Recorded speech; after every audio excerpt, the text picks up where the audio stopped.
कोल्हापूर शहराच्या हद्दवाढीबाबत आज कृती समितीच्या शिष्टमंडळाने महापौरांची भेट घेतली। घटनेच्या अनुच्छेद 21 नुसार नागरिकांना दिलेल्या मूलभूत अधिकारांचे उल्लंघन होत असल्याचा मुद्दा यावेळी मांडण्यात आला। हद्दवाढ न झाल्यामुळे विकास खुंटत असून शासन व राजकीय अनास्थेमुळे हा प्रश्न प्रलंबित राहिल्याचा आरोप करण्यात आला। देशाच्या जनगणना आयुक्तांच्या आदेशानुसार 30 डिसेंबर 2025 पूर्वी हद्दीतील बदल होणे आवश्यक होते, अन्यथा 1 एप्रिल 2027 पर्यंत हद्दवाढ शक्य नसल्याचं स्पष्ट करण्यात आलं। त्यामुळे त्वरित हद्दवाढ झाली पाहिजे अशी ठाम मागणी शिष्टमंडळाने महापौरांकडे केली। हद्दवाढ तात्काळ न झाल्यास जनचळवळीचा रेटा सुरूच राहील असा इशाराही यावेळी देण्यात आला। ही भेट कोल्हापूर महानगरपालिका स्तरावर हद्दवाढीच्या प्रश्नाला गती देण्यासाठी महत्त्वाची ठरली।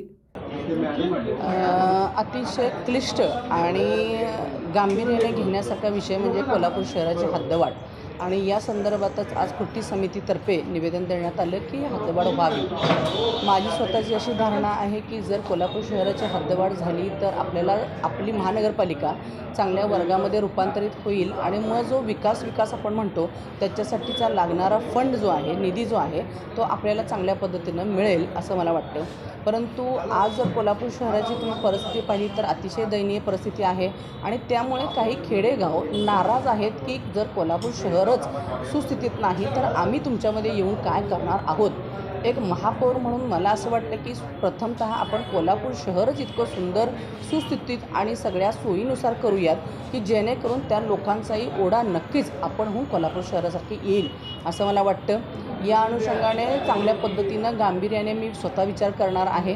गेले अनेक वर्षाचा प्रलंबित प्रश्न निकालात कसा निघेल माझ्या या कालावधीमध्ये याचा माझा नक्कीच प्रयत्न असेल आणि त्याचीच एक पुढची पायरी म्हणून फक्त बोलावं कमी आणि करून दाखवावं या अनुषंगाने त्याच्यामध्ये लागणारा प्रत्येक गोष्टीचा पाया भरण्याचं काम येणाऱ्या नजदीकच्या काळामध्ये मी वरिष्ठ नेत्यांशी भेटून मग त्याच्यामध्ये पालकमंत्री असतील किंवा आदरणीय चंद्रकांत दादा असतील, खासदार साहेब असतील, धनंजय माडिक सर असतील या सगळ्यांशी बोलून आणि मग त्याच पद्धतीने एक चांगल्या पद्धतीचा कामाचा रिझल्ट मिळावा यासाठी आदरणीय देवेंद्रजी फडणवीस साहेब यांच्याशी सुद्धा मी मीटिंग करून देण्याचा माझा मानस आहे।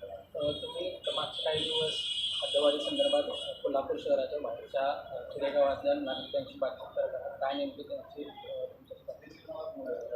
बरेच दिवसापासून मी सुद्धा या कमिटीमध्ये काम करत असल्यामुळे मी एक पुढची प्रगती म्हणून अगोदर त्या खेड्यातील लोकांशी बोलावं या अनुषंगाने माझी चर्चा सुरू होती आणि त्याच अनुषंगाने आज बालिंगेचे काही लोकंसुद्धा यामध्ये आपल्याला यश मिळालेलं आहे की त्यांनी तुम्ही महापौर आता झाला आहात तर आम्हाला आशेचा किरण आहे अशा पद्धतीचे आभार त्यांनी मानून आपल्या कोल्हापूर शहरामध्ये येण्याचा सुद्धा मला त्यांनी शब्द दिलेला आहे।